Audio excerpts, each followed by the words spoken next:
नमस्कार दोस्तों। देखिए, मैं एक बहुत ही महत्वपूर्ण क्लास के साथ उपस्थित हूँ।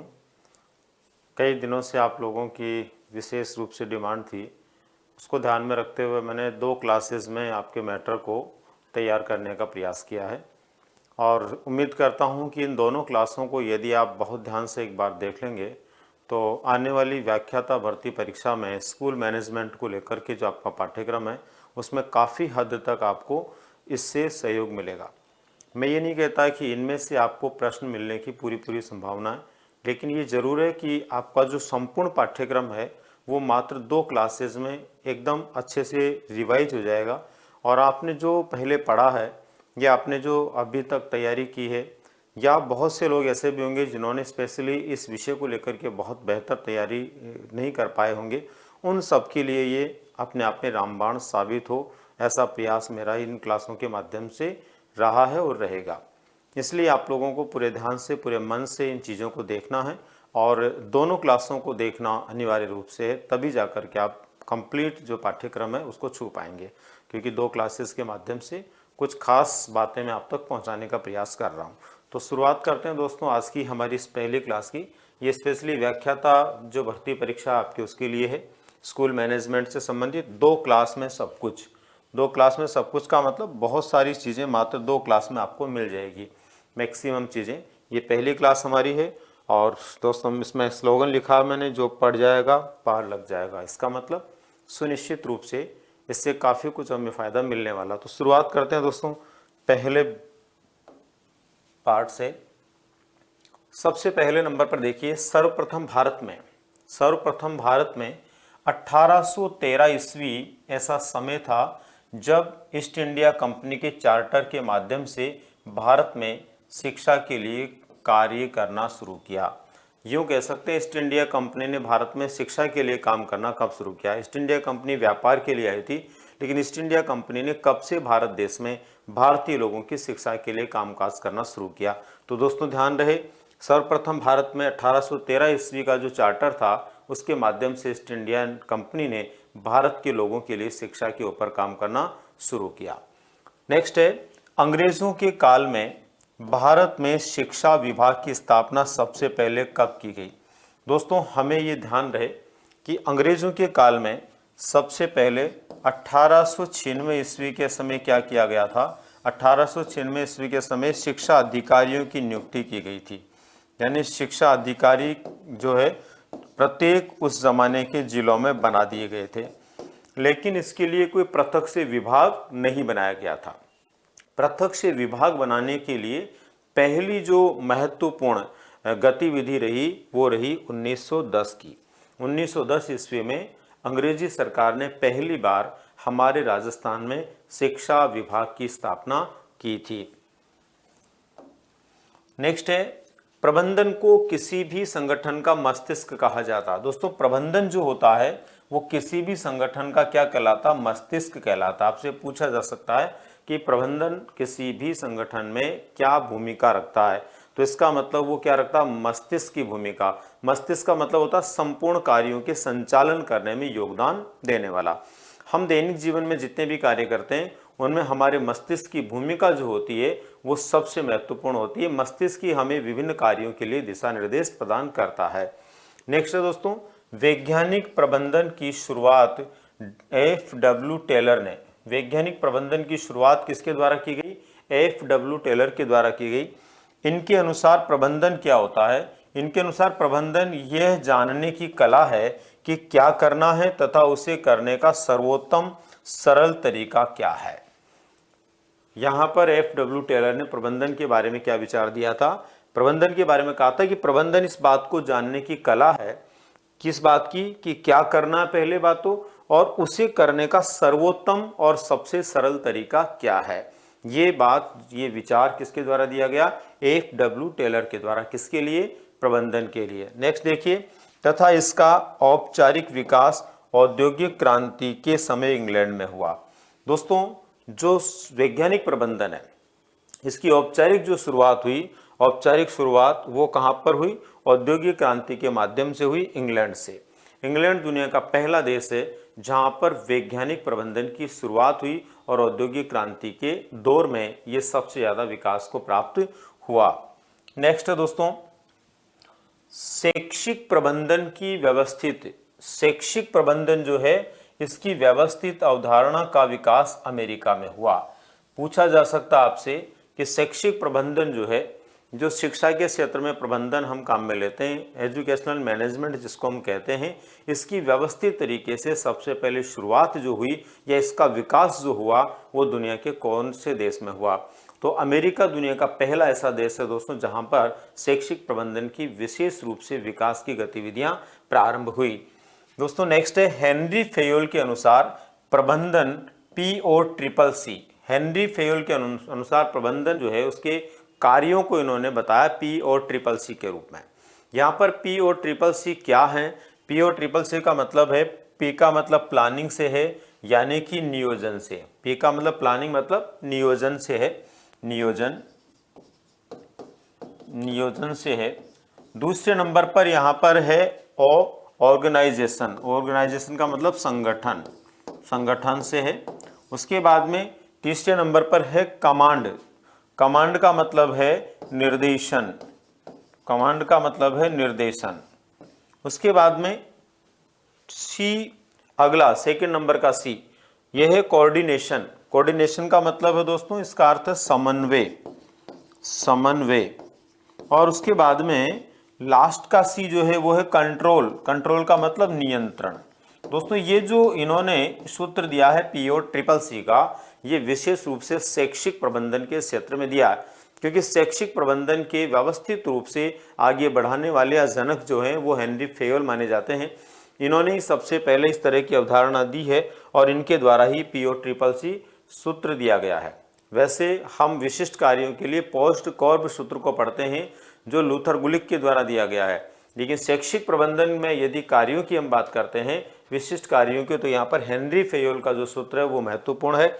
इसमें POCCC में प्लानिंग, ऑर्गेनाइजेशन, कमांड, कोऑर्डिनेशन और कंट्रोल, इस तरह से ये काम करते हैं क्रमशः, और इन्हीं कार्यों के आधार पर हमारा शैक्षिक प्रबंधन जो होता है वो आगे बढ़ता है। ये सूत्र दिया।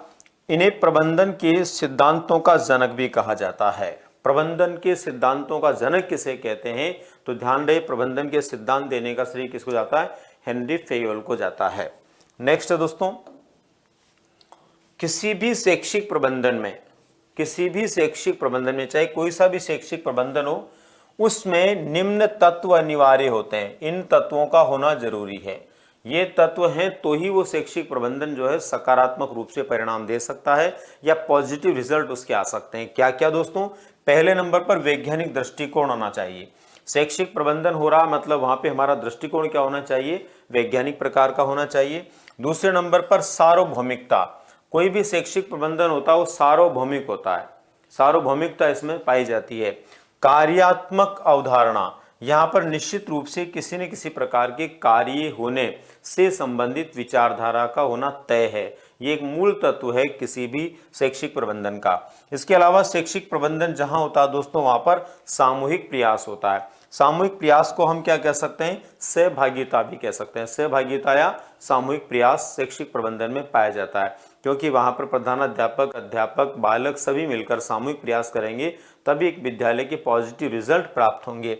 इसके अलावा नेतृत्व इसमें पाया जाता है। अध्यापक, प्रधानाध्यापक क्रमशः अपने अपने हिसाब से नेतृत्व करते हैं, तभी जाकर काम आगे बढ़ता है। और लास्ट में है दोस्तों कार्य व्यूहरचना, कार्य करने के लिए एक रणनीति। व्यूहरचना का मतलब एक बेस्ट रणनीति बनानी पड़ती है, और जितनी बेहतर रणनीति बनाई जाती है उतना ही बेहतर तरीके से वो कार्य संभव हो पाता है। नेक्स्ट है दोस्तों, इसमें देखिए जेबी सीयर्स ने, जेबी सीयर्स शैक्षिक प्रबंधन के क्षेत्र में एक महत्वपूर्ण व्यक्तित्व हुए जिन्होंने शैक्षिक प्रबंधन को किस प्रकार से परिभाषित किया है। इन्होंने कहा है शैक्षिक प्रबंधन एक ऐसी प्रक्रिया है जिसका संबंध उस व्यवस्था से है जिससे संपूर्ण शैक्षिक कार्यक्रमों को सफलतापूर्वक संपन्न किया जा सकता है। दोस्तों यहाँ पर हम ये कह सकते हैं कि इनका विचार प्रबंधन के द्वारा सफलता की बात की जा रही है। प्रबंधन जहाँ होगा वहाँ पर कार्यों की क्या होगी? सफलता होगी। यहाँ पर इन्होंने जेबी सीयर्स ने यही बताया है कि जब भी हम किसी प्रकार की ऐसी प्रक्रिया से गुजरते हैं जो प्रक्रिया हमारे शैक्षिक कार्यों को सफल बनाती है या शैक्षिक कार्यक्रमों को सफल बनाती है, उस प्रक्रिया को इन्होंने शैक्षिक प्रबंधन के रूप में माना है। इसका मतलब ये हुआ कि स्कूल प्रबंधन जो होता है, स्कूल मैनेजमेंट जो होता है, शैक्षिक प्रबंधन जो होता है, वो सफलता के लिए किया जाता है और निश्चित रूप से इसके माध्यम से सफलतम कार्य या परिणामों को प्राप्त किया जा सकता है। नेक्स्ट है दोस्तों, किसी भी प्रबंधन में उद्देश्य की प्राप्ति, क्रमबद्धता, कला एवं विज्ञान, कम संसाधनों का अधिकतम उपयोग, सहकारिता भाव, उत्पादकता में वृद्धि, अमूर्त कौशल और निरंतरता उसकी विशेषताएं होती है। यानी कोई भी शैक्षिक प्रबंधन है तो शैक्षिक प्रबंधन की विशेषताएं क्या है, आपसे पूछा जा सकता है निम्न में से कौन सी शैक्षिक प्रबंधन की विशेषता है अथवा नहीं है। तो हमें ध्यान रखना दोस्तों, शैक्षिक प्रबंधन में क्या क्या होता है। पहले नंबर पर उसके निश्चित उद्देश्य होते हैं, किसी उद्देश्य की प्राप्ति के लिए हम शैक्षिक प्रबंधन करते हैं। दूसरे नंबर पर क्रमबद्धता इसमें पाई जाती है, कला और विज्ञान के रूप में इसको हम जानते हैं। शैक्षिक प्रबंधन अपने आप में कला और विज्ञान है। कम से कम संसाधनों का ज्यादा से ज्यादा उपयोग कैसे किया जाए, यही प्रबंधन है। कम संसाधन है फिर भी उनका बेहतर उपयोग कैसे हम कर सकते हैं, उससे संबंधित जो प्रबंधन होता है उसको हम शैक्षिक प्रबंधन कहते हैं। सहकारिता का भाव होना चाहिए, मिलजुल कर काम करने का भाव होना चाहिए। शैक्षिक प्रबंधन है मतलब मिलजुल कर काम करने का भाव वहां पर निश्चित रूप से होना चाहिए। उत्पादकता में वृद्धि, यहाँ पर उत्पादकता का मतलब बालकों में रिजल्ट पॉजिटिव आए, कितना पॉजिटिव आता है इसकी प्रोग्रेस करना, इसमें वृद्धि करना। इसके अलावा अमूर्त कौशल होता है, यहाँ पर कुछ कौशल ऐसे होते हैं जो दिखाई नहीं देते, लेकिन उन अमूर्त कौशलों का उपयोग करते हुए एक शिक्षक अपने शब्दों, अपने कार्यों, अपने व्यवहारों के आधार पर परिणामों को प्राप्त करता है और ये निरंतर बने रहते हैं, ये कभी रुकते नहीं है। शैक्षिक प्रबंधन में ये गतियां हमेशा चलती रहती है, निरंतरता इनमें बनी रहती है। नेक्स्ट है दोस्तों, लूथर गुलिक के द्वारा, लूथर गुलिक जो है इनके द्वारा 1937 में 1937 ईस्वी में लूथर गुलिक के द्वारा एक सूत्र दिया गया था पोस्ट कॉर्ब। आपको ध्यान रहे दोस्तों, लूथर गुलिक जो थे ये मूल रूप से जापान के निवासी थे, मूल रूप से जापान के निवासी थे और इन्होंने 1937 के अंदर जो है पोस्ट कॉर्ब नामक सूत्र दिया था। इनके द्वारा जो पोस्ट कॉर्ब सूत्र दिया गया, इसके माध्यम से हम प्रबंधन के विशिष्ट कार्यों को जानते हैं। इनके सूत्र में किसका पता लगता है, प्रबंधन के विशिष्ट कार्यों का पता लगता है, उनको हम पहचान सकते हैं। अब क्या क्या कार्य इनके पोस्ट कॉर्ब में, पी का मतलब प्लानिंग, प्लानिंग का मतलब होता है नियोजन, पी से प्लानिंग, प्लानिंग का मतलब नियोजन। उसके बाद में ओ का मतलब ऑर्गेनाइजेशन, संगठन। एस का मतलब स्टाफिंग यानी कर्मचारीगण। सी इसका बाद में डी का मतलब डायरेक्शन या डायरेक्टिंग, डायरेक्टिंग का मतलब निर्देशन। CO कोऑर्डिनेशन, कोऑर्डिनेशन का मतलब समन्वय। आर का मतलब रिपोर्टिंग यानी प्रतिवेदन और लास्ट में बी का मतलब बजटिंग यानी आय व्यय का लेखा जोखा। यानी यहाँ पर पोस्ट कॉर्ब में इनका प्रत्येक एक लेटर जो है किसी एक शब्द को इंगित करता है और उस शब्द का मतलब अपने आप में कार्य है। तो किसी भी प्रबंधन में जो विशिष्ट कार्य पाए जाते हैं, विशेषकर प्रशासनिक प्रबंधन की हम बात करें तो वहाँ पर ये मूल रूप से काम आता है। तो वहाँ पर इसी तरह से नियोजन, संगठन, कर्मचारीगण, निर्देशन, समन्वय, प्रतिवेदन और आय व्यय लेखा जोखा ये कार्य होते हैं। तो यहाँ पर इस सूत्र को याद करने का मतलब हम सभी विशिष्ट कार्यों को जान सकते हैं। नेक्स्ट है, प्रबंधन के सामान्य कार्यों में, प्रबंधन के सामान्य कार्य क्या क्या होते हैं। विशिष्ट कार्य हमने लूथर गुलिक के सूत्र के अनुसार देखे, हेनरी फेयोल के सूत्र के अनुसार देखे। लूथर गुलिक का सूत्र पोस्ट कॉर्ब था, हेनरी फेयोल का PO-CCC था, वो सब विशिष्ट कार्य। अब सामान्य कार्य क्या है, ये सामान्य कार्य बहुत जरूरी और अनिवार्य कार्य होते हैं, बड़े कार्य होते हैं, विस्तृत कार्य होते हैं, जिनमें पहला है दोस्तों अभिप्रेरणा। किसी भी कार्य को करने के लिए मोटिवेशन जरूरी है और प्रबंधन जो है उसका मोटिवेशन अपने आप में क्या है, हर्ट है। इसी के द्वारा प्रबंधन आगे बढ़ता है। तो प्रबंधन के हृदय के रूप में अभिप्रेरणा को हम जानते हैं। उसके बाद में दोस्तों संप्रेषण, कम्युनिकेशन। संप्रेषण का मतलब बातचीत जो होती है प्रबंधन में, आपस में विचारों का आदान प्रदान होता है, ये कम्युनिकेशन होता है। और कोई भी प्रबंधन का संप्रेषण जो होता है शक्ति गृह होता है, पावर हाउस होता है। उसके बाद में निर्णयन, डिसीजन मेकिंग। किसी भी प्रकार का कोई भी प्रबंधन है उसमें निर्णय क्षमता किस प्रकार की है, उसमें निर्णयन कैसे हम कर सकते हैं, तो वो निर्णयन, डिसीजन मेकिंग, ये अपने आप में क्या होता है, किसी भी प्रबंधन का एक सामान्य कार्य होता है। क्योंकि जैसा निर्णय हम लेंगे वैसे ही हमारे आगे के रिजल्ट आएंगे। किसी भी प्रबंधन में निर्णय जो होता है उसके भविष्य के रूप में देखा जाता है। नवाचार इनोवेशंस समय के साथ में नया करना। दोस्तों जितना हम नवाचार करते हैं, कार्य को समय के अनुसार वैज्ञानिक दृष्टिकोण देते हैं, उतनी ही हमारी सक्सेस जो होती है और अच्छी होती है। तो स्वर्णिम भविष्य या अच्छे फ्यूचर के लिए नवाचारों का उपयोग हमें करना होता है। और इसके बाद में दोस्तों प्रतिनिधित्व का मतलब होता है रिप्रेजेंटेशन का मतलब जो मुखिया, उसके स्थान पर कौन व्यक्ति काम करेगा। कभी कभी मुखिया उपस्थित नहीं हो तो उसके स्थान पर भी कोई काम करने वाला होना चाहिए, तभी जाकर के प्रबंधन गतिमान रहता है। इसलिए गति प्रदान करने का काम क्या करता है, प्रतिनिधित्व या रिप्रेजेंटेशन करता है। और उसके बाद में एक कार्य इसका है मूल्यांकन का मतलब होता है इवेल्युएशन, यानी कि मूल्यांकन। एवोल्यूशन जो किया जाता है वो अपने आप में क्या है, वो अपने आप में है एक प्रकार का ऐसा व्यवहार जिसके द्वारा संपूर्ण कार्य हमारे प्रबंधन में किए जा रहे हैं वो कितने परिणामोत्पादक हैं। तो उन कार्यों की परिणामोत्पादकता देखने के लिए मूल्यांकन की आवश्यकता होती है, और प्रत्येक प्रबंधन में मूल्यांकन का अपना विशेष महत्व है। नेक्स्ट है शास्त्रीय विचारधारा के पिता। प्रबंधन में दोस्तों एक विचारधारा शास्त्रीय विचारधारा, इस शास्त्रीय विचारधारा के पिता और प्रबंधन के सिद्धांतों के जनक कहलाते हैं कौन, हेनरी फेयोल। हमने अभी पीछे भी एक प्रश्न पे देखा था, हेनरी फेयोल को हम प्रबंधन के सिद्धांतों के जनक के रूप में जानते हैं। इन्होंने प्रबंधन के सिद्धांत दिए। इनके द्वारा जो प्रबंधन के सिद्धांत दिए गए हैं, वो अपने आप में बहुत महत्वपूर्ण सिद्धांत है। दोस्तों ये मूल रूप से तुर्की में पैदा हुए थे, इनका जन्म तुर्की में हुआ था, जिन्होंने फ्रांस में रहकर के प्रबंधन के क्षेत्र में कार्य किया और इन्होंने PO-CCC नामक सूत्र दिया। हम पहले भी एक पृष्ठ पर इसको देख चुके हैं, लेकिन वहां पर हमने सिंपल इस सूत्र को देखा। यहाँ पर एक नई बात देखनी है अपने को। दोस्तों यहाँ पर P का मतलब इसको अलग अलग हाईलाइट किया गया, प्लानिंग होता है। O का मतलब ऑर्गेनाइजेशन होता है। यहाँ पर C1 C2 C3, यहाँ पर C1 C2 C3 है, तो इनका अलग अलग डिफाइन किया गया, क्योंकि आपको ऐसा पूछा जा सकता है C1 का मतलब क्या, C2 का मतलब क्या, C3 का मतलब क्या। तो C1 का मतलब होता है दोस्तों यहाँ पर कमांडिंग, C2 का मतलब होता है यहाँ पर कोऑर्डिनेशन, और C3 का मतलब होता है यहाँ पर कंट्रोल। तो ये हमें ध्यान रहे, C1 C2 C3 का मतलब क्रम से क्या इनका अभिप्राय है, क्योंकि सूत्र के अनुसार ये अभिप्राय हमें ध्यान में होना चाहिए। अगर क्रम पूछ लेंगे, क्रम के आधार पर पूछ लेंगे, तो हम तभी कर पाएंगे जब हमें इसके बारे में आइडिया होगा। नेक्स्ट देखिए दोस्तों, हेनरी फेयोल के संगठन से संबंधित 14 सिद्धांत। देखो हेनरी फेयोल को सिद्धांतों का जनक कहते हैं, लेकिन ये सिद्धांत कितने हैं आपसे पूछे जा सकते हैं। तो दोस्तों 14 सिद्धांत हैं, और ये 14 सिद्धांत कौन कौन से हैं, इनमें से इन सिद्धांतों के नाम भी हमें ध्यान में रहते हैं तो बहुत अच्छा होगा। पहला है दोस्तों कार्य का विभाजन, इनका सिद्धांत है पहला, कार्य का विभाजन होना चाहिए। दूसरा है सत्ता एवं उत्तरदायित्व तय होने चाहिए।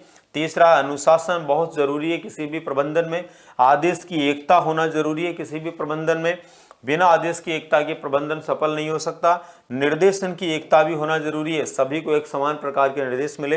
व्यक्तिगत हित सामान्य हितों के अधीन हो, यानी व्यक्तिगत हित व्यक्ति का बाद में, पहले सामान्य हित, पहले सामान्य हित पूरे होंगे तो व्यक्तिगत हित अपने आप पूरा होगा। तो ये भी इसमें महत्वपूर्ण सिद्धांत है। कार्मिकों का पारिश्रमिक, जो भी काम करने वाले लोग हैं हमारे प्रबंधन में, उनका समय पर सही पारिश्रमिक उनको मिले, मेहनताना उनको मिले, ये जरूरी है, तभी प्रबंधन सक्सेसफुल होगा। केंद्रीकरण होना चाहिए, यानी किसी एक व्यक्ति के यहाँ से सत्ता जैसे चलती है, उसके बाद में सभी लोगों का ध्यान कार्यों को लेकर एक निश्चित उद्देश्य की दिशा में हो। इसके अलावा स्केलर श्रृंखला, अनुक्रम होना चाहिए, एक निश्चित अनुक्रम के अंदर कार्य होने चाहिए, एक श्रृंखलाबद्ध तरीके से व्यवस्थाएं होनी चाहिए। पद स्थापन होना चाहिए, पद सोपान होना जरूरी है, स्टेप बाय स्टेप होना जरूरी है। ऊपर से लेकर नीचे तक के पद सोपान होंगे तभी क्रमशः सारे कार्य व्यवस्थित रूप से हो पाएंगे। साम्यता होनी चाहिए, लोगों में साम्यता के साथ में काम करने के व्यवहार इसमें दिखाई देने चाहिए। इसके अलावा कर्मचारियों के कार्यकाल का स्थायित्व होना चाहिए, कर्मचारी कब तक काम करेंगे, कितने समय काम करेंगे, उसका भी एक स्थायित्व होना जरूरी है प्रबंधन में। और पहल होनी चाहिए, अगर पहल नहीं होगी तो काम आगे नहीं बढ़ेगा, तो पहल होना जरूरी है। एकत्व की भावना, सबके अंदर ये भाव होना चाहिए कि हम सब एक हैं। ये 14 सिद्धांत हैं दोस्तों हेनरी फेयोल के, जो एक सफल प्रबंधन में होने चाहिए। ये सब सिद्धांत जब एक प्रबंधन में काम करते हैं तो वही प्रबंधन सुनिश्चित रूप से एक अच्छी सफलता को प्राप्त करता है। नेक्स्ट है दोस्तों भारत में ईस्ट इंडिया कंपनी के द्वारा सबसे पहले शिक्षा का दायित्व 1813 में हाथ में लिया गया। पहले भी हम अभी बात कर चुके हैं, ईस्ट इंडिया कंपनी ने भारत में सबसे पहले शिक्षा का दायित्व 1813 में हाथ में लिया और 1854 में डलहौजी के प्रयासों से वुड्स का डिस्पैच जो आया, डलहौजी के प्रयासों से वुड्स का डिस्पैच आया था 1854 में। दोस्तों, इसके द्वारा शैक्षिक प्रबंधन में, भारतीय शिक्षा प्रबंधन में एक बड़ा परिवर्तन आया और इसके अलावा पर्यवेक्षण की शुरुआत हुई। यानी ये दो चीजें खास इसमें हुई, एक तो शैक्षिक प्रबंधन जो था भारत का पहले, उसमें सुधार हुआ और दूसरा पर्यवेक्षण की यानी सुपरविजन की इससे शुरुआत हुई। हमारे भारत देश में जो सुपरविजन शुरू हुआ विद्यालयों में, वो सुपरविजन किससे शुरू हुआ? 1854 के वुड्स के घोषणा पत्र या डिस्पैच से। पूछा जा सकता है भारत में सुपरविजन या पर्यवेक्षण की शुरुआत कब से हुई? तो 1854 ईस्वी से हुई। शिक्षा में सुधार और शैक्षिक प्रक्रियाओं को समुचित समन्वित करते हुए अधिकतम शिक्षा प्रतिफल प्राप्त करना पर्यवेक्षण का उद्देश्य है। पर्यवेक्षण का उद्देश्य क्या है? अभी हम पिछले प्रश्न पर बात कर रहे थे, 1854 में पर्यवेक्षण शुरू हुआ, लेकिन इसका उद्देश्य क्या, पर्यवेक्षण क्यों होना चाहिए? तो शिक्षा में सुधार लाने के लिए, शैक्षिक प्रक्रियाओं में समुचित समन्वय पैदा करने के लिए और अधिकतम शिक्षा प्रतिफल यानी ज्यादा से ज्यादा बालकों में सीखे, अधिगम पैदा हो, अच्छे रिजल्ट उनके अच्छे परिणाम आए, उसके लिए शैक्षिक पर्यवेक्षण किया जाता है। सुनियोजित तरीके से कार्यों की देखरेख करना ही पर्यवेक्षण है। जब सुनियोजित तरीके से कार्यों की देखरेख की जाती है तो क्या होता है?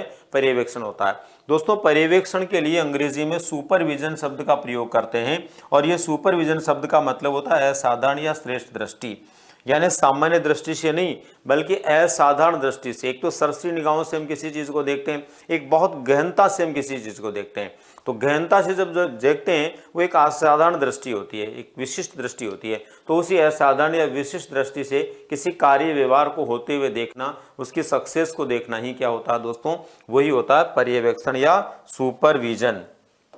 नेक्स्ट है पर्यवेक्षण के द्वारा, पर्यवेक्षण जो होता है उसके द्वारा अधिगम विकास में वृद्धि, कार्य क्षमताओं में वृद्धि, नेतृत्व प्रदान करना, शिक्षा के मूल्यों के विकास, मानवीय संबंधों में सुधार करना, नीतियों का निर्माण करना, समूह में सहकारिता एवं अंतःक्रिया का विकास कार्य किया जाता है। पर्यवेक्षण का उद्देश्य क्या? आखिर पर्यवेक्षण जो होता है उसमें क्या क्या संभव है, क्या क्या परिवर्तन संभव है एक अच्छा पर्यवेक्षण होने से, अच्छा सुपरविजन होने से? तो सबसे पहले तो अधिगम में विकास होगा, क्योंकि अभी पिछले प्रश्न में हमने बात की है कि विशेष रूप से अधिगम विकास या अच्छे अधिगम प्रतिफल के लिए पर्यवेक्षण होना चाहिए, तो वो होगा। दूसरा, कार्य क्षमताओं में वृद्धि होगी। जितना बेहतर तरीके से सुपरविजन होगा, कार्य करने वालों की क्षमताएं उतनी ही अच्छी होगी, बेहतर होगी। नेतृत्व प्रदान करने की अच्छी क्षमताएं उनमें आएगी। शिक्षा के मूल्यों का उनमें डेवलपमेंट होगा, विकास होगा। मानवीय संबंधों में सुधार होगा। इसके अलावा नीतियों के निर्माण में भी सुधार होगा और समूह में सहकारिता की भावना और अंतःक्रिया का भाव पैदा होगा। ये सब कुछ संभव है दोस्तों जब एक अच्छा सुपरविजन होता है। नेक्स्ट है TQM, total quality management in education. TQME तो total quality management in education, यानी शिक्षा के क्षेत्र में, शिक्षा के क्षेत्र में गुणवत्ता सुधार, ये है TQM। तो यहाँ पर शिक्षा के क्षेत्र में गुणवत्ता सुधार को लेकर के ये विशेष प्रकार की शुरुआत की गई है दोस्तों। तो इसमें क्या है, इसका मतलब क्या है, इसका अभिप्राय है कुल गुणवत्ता सुधार। शिक्षा के क्षेत्र में कुल गुणवत्ता सुधार, टोटली, मतलब कोई भाग ऐसा बचना नहीं चाहिए जहाँ पे गुणवत्ता में सुधार नहीं हो, सभी क्षेत्रों में गुणवत्ता का विकास हो। यहाँ शिक्षा के क्षेत्र में संपूर्ण शैक्षिक वातावरण और व्यवस्था सुधार से है, यानी शिक्षा के क्षेत्र में संपूर्ण शैक्षिक वातावरण और व्यवस्था में क्या होना चाहिए? सुधार होना चाहिए। इसके लिए कौन काम करता है? TQME, यानी total quality management in education. ठीक है, ये विद्यार्थियों एवं अभिभावकों के लिए आवश्यकताओं और संगठनात्मक ढांचा सुधार करते हुए पूर्ण सहयोग करने से जुड़ा है। ये जो कार्यक्रम है TQM, ये मूलतः विद्यार्थियों के हितों को, अभिभावकों के हितों को, विशेष प्रकार की उनकी आवश्यकताओं को और संगठनात्मक जो ढांचा हमारा शैक्षिक प्रबंधन का, उसको बेहतर बनाने के लिए या उसमें सुधार लाने के लिए पूर्ण सहयोग करने से संबंधित कार्यक्रम है। इसका मतलब TQME शिक्षा में गुणवत्ता सुधार से जुड़ा हुआ कार्य करता है। नेक्स्ट है दोस्तों गुणवत्ता। गुणवत्ता का मतलब क्या होता है? गुणों का योग। गुणवत्ता का मतलब क्या होता है? गुणों का योग। यानी गुणवत्ता जो कि गुणों का योग होती है। गुणवत्ता क्या होती है? गुणों का योग होती है, जो शिक्षा में सामान्यतः परिवर्तन विद्यार्थियों के जीवंत अनुभवों को परिवर्तित करके उनको उन्नत और शक्ति संपन्न बनाते हैं। ये विद्यार्थियों के अनुभवों को जीवंत बनाते हैं और साथ ही उनमें परिवर्तन करके उनकी शक्ति को और ज़्यादा उन्नत बनाते हैं। विशेष रूप से उनको एक अच्छी पावर प्रदान करने का काम करते हैं। संपूर्ण गुणवत्ता कोई गंतव्य नहीं होकर एक संपूर्ण यात्रा है। संपूर्ण गुणवत्ता दोस्तों केवल एक रास्ता मात्र नहीं है, बल्कि संपूर्ण गुणवत्ता है, संपूर्ण प्रकार के परिवर्तनों के लिए है, एक संपूर्ण शैक्षिक प्रबंधन की संपूर्ण सक्सेस के लिए है। इसलिए ध्यान रहे यहाँ पर गुणवत्ता क्या है और गुणवत्ता प्रबंधन क्या है। गुणवत्ता प्रबंधन जितना होगा उतने ही शैक्षिक प्रबंधन के क्षेत्र में विशेष और अच्छे रिजल्ट्स आने की संभावनाएं बढ़ेगी।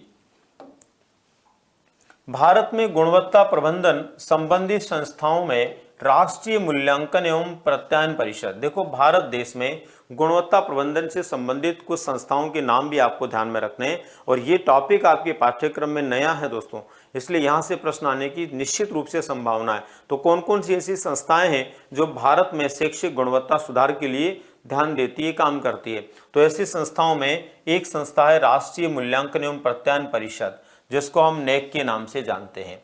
ये एक संस्था हो गई। उसके बाद में दूसरी संस्था दोस्तों भारतीय गुणवत्ता परिषद, ये दूसरी संस्था हो गई। इसी तरह तीसरी है राष्ट्रीय प्रत्यायन बोर्ड NBA, ये तीसरी संस्था हो गई जो गुणवत्ता सुधार के लिए काम करती है। और चौथी संस्था है राष्ट्रीय संस्थागत रैंकिंग फ्रेमवर्क, ये चौथी संस्था है। दोस्तों इस तरह से 4 प्रमुख संस्थाएं हैं वर्तमान समय में जो TQM से जुड़ी हुई है और संपूर्ण गुणवत्ता सुधार के क्षेत्र में अपने अपने तरीके से काम करती है। नेक्स्ट है राष्ट्रीय शैक्षिक अनुसंधान परिषद। राष्ट्रीय शैक्षिक अनुसंधान परिषद, जिसको हम जानते हैं national council for educational research and training. National council for educational research and training, इस नाम से हम जानते हैं, की स्थापना 1 सितंबर 1961 को हुई थी। इसकी स्थापना कब हुई थी दोस्तों? 1 सितंबर 1961 को, जब भारत देश के शिक्षा मंत्री श्री KL श्रीमाली थे। श्री KL श्रीमाली थे, तब इसकी स्थापना हुई थी। ठीक है, ये प्रारंभिक शिक्षा, स्कूल शिक्षा, माध्यमिक शिक्षा के लिए राष्ट्रीय पाठ्यचर्या यानी नेशनल करिकुलम फ्रेमवर्क की रूपरेखा विकसित करने के लिए की गई थी। यानी राष्ट्रीय स्तर पर हमारे किसी भी प्रकार के विद्यालय में, चाहे वो पूर्व प्राथमिक है, प्राथमिक है, उच्च प्राथमिक है, माध्यमिक है, उन विद्यालयों के लिए पाठ्यचर्या क्या हो, किस प्रकार की शिक्षा से जुड़ी व्यवस्थाएं हो, इसको लेकर के सबसे पहले इसकी व्यवस्था की गई थी। और यही NCF यानी नेशनल करिकुलम फ्रेमवर्क की रूपरेखा को विकसित करने से संबंधित कार्य करने वाली संस्था है। दोस्तों यही वो संस्था है जिसके द्वारा एक बायलॉज के माध्यम से NCF 2005 बनाया गया, जो वर्तमान में हमारे एक सबसे ज़्यादा चर्चित NCF के रूप में काम करता है, और जिसके अध्यक्ष कौन थे? प्रोफेसर यशपाल थे। तो ये भी हमें ध्यान में रहे कि ये संस्था जो है किस तरह के कार्य करती है। तो शैक्षिक पाठ्यक्रम से संबंधित, पाठ्यचर्या से संबंधित कार्य करने वाली संस्था है राष्ट्रीय स्तर पर। नेक्स्ट है दोस्तों 1976 ईस्वी में 42वें संविधान संशोधन के द्वारा शिक्षा को राज्य सूची से हटाकर समवर्ती सूची में शामिल किया गया। दोस्तों ध्यान रहे 1976 में जो संविधान संशोधन हुआ, 42वां संविधान संशोधन, उसके माध्यम से भारत देश में शिक्षा जो पहले राज्य सूची का विषय था, जिसमें केवल राज्य ही काम कर सकता था, अब उसको समवर्ती सूची में जोड़ा गया है। तब से अब राज्य सरकार और केंद्र सरकार दोनों मिलकर के शिक्षा के क्षेत्र में काम करती है। तो ये समवर्ती सूची में इसको शामिल किया गया है। नेक्स्ट है संस्थागत नियोजन की संकल्पना। संस्थागत नियोजन की संकल्पना भारत में 1952-53 में मुदालियर आयोग की सिफारिशों से लागू की गई। दोस्तों आपको पूछा जा सकता है कि भारत देश में संस्थागत नियोजन की शुरुआत कब हुई? तो भारत देश में संस्थागत नियोजन की जो शुरुआत, संस्थागत नियोजन का मतलब है किसी भी संस्था के लिए कार्य करने के लिए पहले से योजना बनाना और योजना बनाकर उस संस्था के डेवलपमेंट के लिए काम करना। तो ये 1952-53 से हमारे देश के अंदर विशेष रूप से शुरुआत हुई। और विद्यालयों में गुणवत्ता विकास के लिए, विद्यालयों के सम उन्नयन के लिए, कैसे विद्यालयों का उन्नयन हो सकता है, उन्नति हो सकती है, समुन्नयन, उसके लिए जो है इसकी विशेष रूप से आयोग की सिफारिशों के माध्यम से शुरुआत हमारे देश के विद्यालयों में की गई।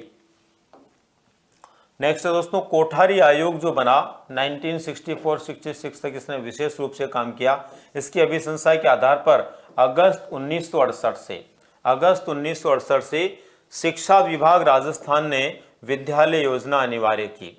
शिक्षा विभाग राजस्थान में क्या की गई, विद्यालय योजना को अनिवार्य किया गया और संस्थागत नियोजन जिसको हम कह सकते हैं उसको अनिवार्य किया गया।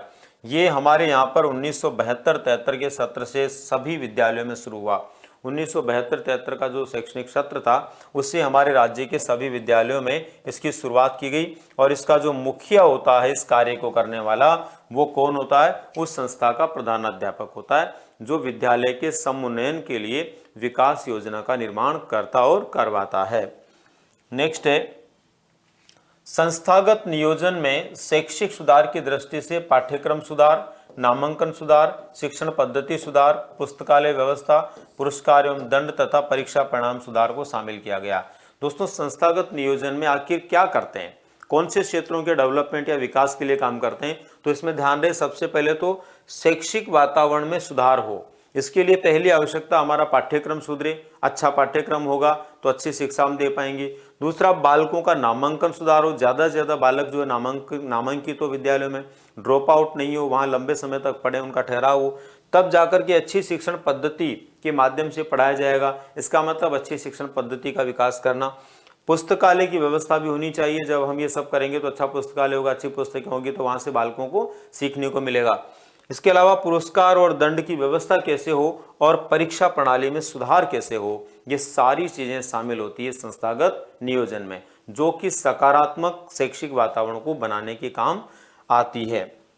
नेक्स्ट है दोस्तों, संस्थागत नियोजन के संदर्भ में आरटी 2009 की धारा 22 में भी वर्णन है। संस्थागत नियोजन जो है उसका वर्णन आरटी 2009 जो है उसके बाइलॉज में भी ये जो है अंकित है, उसमें भी ये लिखा हुआ है धारा 22 में। उसमें क्या उल्लेख मिलता है, विद्यालय विकास योजना तैयार करने का प्रावधान उसमें मिलता है कि प्रत्येक विद्यालय में विद्यालय विकास योजना बनाई जानी चाहिए, उसका प्रावधान इसमें किया गया है। और दोस्तों, वर्तमान समय में प्रारंभिक शिक्षा के क्षेत्र में विद्यालय प्रबंधन समिति SMC जो बनाई जाती है, आरटी 2009 के बाद ही तो बनाई जाती है क्योंकि धारा 22 में इसका उल्लेख है, बनाई जाती है। ये 3 वर्षों के लिए योजना का निर्माण करती है। तो आपसे पूछा जा सकता है वर्तमान समय में SMC जो है, विद्यालय प्रबंधन समिति जो है, वो कितने वर्षों के लिए योजना का निर्माण करती है, तो 3 वर्षों के लिए योजना का निर्माण करती है। नेक्स्ट है, विद्यालयों में गुणवत्ता सुधार एवं प्रेरणा प्रदान करने वाली योजना। विद्यालयों में गुणवत्ता सुधार और प्रेरणा प्रदान करने वाली एक विशेष प्रकार की योजना संचालित है दोस्तों, जिसको हम बोलते हैं शाला सिद्धि कार्यक्रम। क्या बोला जाता है उसको, शाला सिद्धि कार्यक्रम बोला जाता है। ये क्या काम करती है, विद्यालय में गुणवत्ता सुधार और प्रेरित वातावरण पैदा करने का काम करती है। इसमें स्कूल मूल्यांकन एक माध्यम और स्कूल सुधार एक लक्ष्य है। यानी कि स्कूल के अंदर मूल्यांकन जो किया जाता है वो एक माध्यम है, यानी मूल्यांकन के माध्यम से क्या करना होता है, स्कूल सुधार करना होता है, स्कूल की व्यवस्थाओं में सुधार करना एक लक्ष्य होता है। जब मूल्यांकन से पता चलेगा कोई कमी है तभी उसमें सुधार होगा, इसलिए मूल्यांकन एक माध्यम है और इसके माध्यम से सुधार वाले लक्ष्य को प्राप्त किया जाता है। राष्ट्रीय स्कूल मानक एवं स्वमूल्यांकन कार्यक्रम का संचालन मानव संसाधन विकास मंत्रालय। अब ये मानव संसाधन विकास मंत्रालय जो है ये वर्तमान में क्या हो गया है, शिक्षा मंत्रालय। ये आपको ध्यान रखना है, शिक्षा मंत्रालय हो गया। तो शिक्षा मंत्रालय वर्तमान समय में ध्यान रखना आप, वर्तमान शिक्षा मंत्रालय। इसके माध्यम से क्या किया जाता है भाई, इसके माध्यम से इसके अधीन नेपा जो है, नेपा क्या है, national university of educational planning and administration, यानी राष्ट्रीय स्तर पर एक विश्वविद्यालय है जो प्लानिंग और विशेष प्रकार के प्रशासन से संबंधित कार्य करता है शिक्षा के क्षेत्र में, और वही विशेष रूप से राष्ट्रीय स्कूल मानक एवं मूल्यांकन के कार्यक्रमों को वर्तमान में संचालित करता है।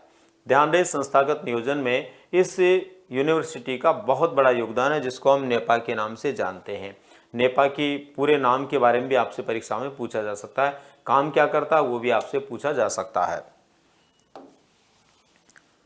नेक्स्ट, संस्थागत नियोजन में प्रधानाध्यापक विद्यालय और समाज के बीच कड़ी के रूप में, देखो संस्थागत नियोजन में प्रधानाध्यापक क्या करता है, प्रधानाध्यापक क्या काम करता है। पहले नंबर पर तो प्रधानाध्यापक विद्यालय और समाज के बीच में एक कड़ी के रूप में काम करता है, विद्यालय और समाज को जोड़ने का काम करता है। दूसरा, विद्यालय की प्रधान शक्ति किसके पास में होती है, प्रधानाध्यापक के पास। विद्यालय का सबसे महत्वपूर्ण व्यक्ति होता है प्रधानाध्यापक, सब कुछ करने वाला, मस्तिष्क के रूप में जानते हैं हम उसको विद्यालय का। विद्यालय का केंद्र बिंदु होता है, क्योंकि एक मस्तिष्क जैसे हमारे शरीर का संचालन करता है वैसे ही विद्यालय का संचालन प्रधानाध्यापक करता है, तो केंद्र बिंदु होता है, उसके आसपास ही संपूर्ण गतिविधियां घूमती है और गति प्रदान करता है। देखिए अभी हम बात कर रहे थे सारी गतिविधियां घूमती है, इसका मतलब गति प्रदान करता है। एक विद्यालय को गति प्रदान करने का काम किसका होता है, प्रधानाध्यापक का। प्रधानाध्यापक यदि बहुत अच्छा व्यक्ति है तो उस विद्यालय का वातावरण बहुत अच्छा होगा, इसलिए प्रधानाध्यापक किसी भी विद्यालय का एक महत्वपूर्ण व्यक्तित्व होता, प्रधान होता, मुखिया होता है। नेक्स्ट है दोस्तों, किसी भी विद्यालय में कुशल शैक्षिक नेतृत्व की आवश्यकता होती है, ये प्रबंधकीय सफलता की कुंजी होती है। किसी भी विद्यालय में कुशल नेतृत्व जो है वो प्रबंधकीय सफलता की कुंजी है। अगर कोई भी कुशल नेतृत्व हो रहा है इसका मतलब वो प्रबंधन निश्चित रूप से क्या होगा, सफल होगा। प्रबंधन की सफलता किस पर निर्भर है, कुशल नेतृत्व पर निर्भर है, जो कौन करता है, प्रधानाध्यापक करता है। इसके द्वारा यश वृद्धि होती है, लोकप्रियता बढ़ती है, सम्मान की भावना बढ़ती है, आत्मसंतुष्टि और गौरव की अनुभूति होती है। अगर एक विद्यालय के अंदर प्रधानाध्यापक कुशल नेतृत्व करता है तो दोस्तों उस विद्यालय में किए गए कार्यों के आधार पर वहां के सभी लोगों का यश बढ़ता है, कीर्ति बढ़ती है, विद्यालय का नाम होता है, लोकप्रियता बढ़ती है, सम्मान बढ़ता है, आत्मसंतुष्टि मिलती है, गौरव की भावना पैदा होती है। इसका मतलब किसी भी प्रबंधन के अंदर सुनियोजित नेतृत्व होना चाहिए जो अच्छे रिजल्ट देगा, और अच्छे रिजल्ट इन सब प्रकार के सम्मानों को, गौरव को या विशेष प्रकार की अनुभूतियों को हमें महसूस करवाएगा। नेक्स्ट है दोस्तों, नेतृत्व में अभिप्रेरणात्मक सर्वाधिक प्रचलित होती है। नेतृत्व प्रणालियां, देखो विशेष प्रकार से नेतृत्व से संबंधित कुछ शैलियां हैं। नेतृत्व संबंधित शैलियों के बारे में आपसे पूछा जा सकता है। तो नेतृत्व में अभिप्रेरणात्मक सर्वाधिक प्रचलित शैलियां होती है। इन शैलियों में दो शैलियां हैं, एक तो धनात्मक शैली और एक ऋणात्मक शैली। यानी नेतृत्व के क्षेत्र में जो शैलियां पाई जाती है वो कौन कौन सी है, तो एक तो अभिप्रेरणात्मक होती है जो सब प्रेरणा देने वाली, जो सर्वाधिक प्रचलित है, धनात्मक और ऋणात्मक शैली। दूसरे नंबर पर पर्यवेक्षीय शैलियां होती है। नेतृत्व की कौन सी शैलियां होती है, पर्यवेक्षीय। ये पहले नंबर की नेतृत्व की कौन सी शैलियां थी, अभिप्रेरणात्मक। ये दूसरी कौन सी है, ये पर्यवेक्षीय शैलियां। इसके अंदर दो तरह की होती है, एक कर्मचारी प्रधान होती है, एक उत्पादन प्रधान होती है। जिसमें एक शैली में कर्मचारी मुख्य होता है, उसको केंद्र में रख करके ये शैली काम करती है। दूसरा उत्पादन क्या है, रिजल्ट्स क्या आ रहे हैं, उसको ध्यान में रखते हुए ये कार्य करती है। इसके बाद में देखिए नेतृत्व में शक्ति शैलियां भी पाई जाती है। नेतृत्व में शक्ति शैलियां पाई जाती है, इनमें प्रबंधक के व्यवहार को देखा जाता है। शक्ति शैलियों में किसको देखा जाता है, प्रबंधक के व्यवहार को। प्रबंधक कैसा व्यवहार कर रहा है, प्रबंधन करने वाला व्यक्ति कैसा व्यवहार करता है उसको देखा जाता है, जिसमें वह अपने अधिकारों को कैसे उपयोग में लाता है। यानी इन शैलियों में देखा जाता है कि जो प्रबंधन करने वाला व्यक्ति वो अपने अधिकारों को आखिर काम में कैसे लाता है। इसमें निरंकुश शैली होती है, परामर्श वाली शैली होती है और स्वतंत्र शैली होती है। एक तो नेतृत्व निरंकुश शैली होती है, एक तो क्या होती है, निरंकुश प्रकार की शैली, जिसमें सब कुछ व्यक्ति जो प्रबंधन करता है वो अपने हिसाब से खुद सब कुछ मान करके जो चाहता वो करवाता है, वो निरंकुश शैली। परामर्श देने वाली या परामर्श लेकर के काम करने वाली, उसमें ये परामर्शात्मक होती है, परामर्श ले देखते हुए काम करते हैं आपस में बातचीत के माध्यम से। और एक स्वतंत्र शैली होती है जिसमें सभी को स्वतंत्र रूप से काम करने के अधिकार दे दिए जाते हैं। तो इस तरह से कुछ खास शैलियां होती है दोस्तों जो प्रबंधन के क्षेत्र में काम आती है। दोस्तों इस तरह से ये 30 महत्वपूर्ण बिंदु थे हमारी इस पहली क्लास में, जो आपके लिए निश्चित रूप से महत्वपूर्ण साबित होंगे। इन सभी बिंदुओं को आप ध्यान से देखें, समझें, और उसके बाद में इसके आगे मैं सेकंड पार्ट इसका लेकर के आऊँगा बहुत जल्द। उस सेकंड पार्ट को भी आप अनिवार्य रूप से देखें। उम्मीद करता हूँ यदि ये दोनों पार्ट आपने देख लिए तो सुनिश्चित रूप से स्कूल मैनेजमेंट से संबंधित जो आपका पाठ्यक्रम है, जो विषय वस्तु है, उसका पूरा रिवीजन आपका हो जाएगा। परीक्षा से एक दिन पहले भी यदि कोई देख करके इसको जाता है दोनों को, तो निश्चित रूप से वह काफ़ी कुछ अच्छा करने की स्थिति में होगा। उम्मीद करता हूं दोस्तों आप लोगों को निश्चित रूप से पसंद आया होगा, और एक बार फिर से कि इसके अगले पार्ट को जरूर देखें, क्योंकि पहला पार्ट जो है ये केवल आधारभूत चीज़ों वाला है। दूसरा पार्ट वो होगा जो हमारे राजस्थान में शैक्षिक परिदृश्य है, उससे संबंधित क्या क्या खास खास बिंदु हैं, और वो इस पार्ट से भी ज़्यादा महत्वपूर्ण पार्ट होगा। इसलिए निश्चित रूप से उसको देखें, ताकि हम एक संपूर्ण रूप से स्कूल मैनेजमेंट की विषय वस्तुओं को समझते हुए परीक्षा में जा पाएं और ठीक से अपने रिजल्ट को हम प्राप्त कर पाएं। तो मिलते हैं दोस्तों अगले पार्ट में, तब तक के लिए आप सभी का बहुत बहुत धन्यवाद।